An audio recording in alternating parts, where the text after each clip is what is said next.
சாமி ஒன்ன படைக்கும் போதே எனக்கு தாண்டு வச்சானே.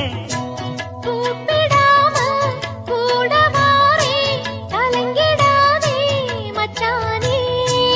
ஊரு உறவு எல்லாரும் காண வேணும் கல்யாணம்.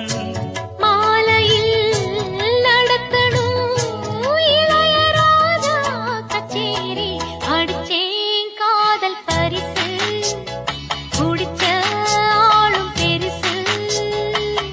என்னான்னு நினைச்ச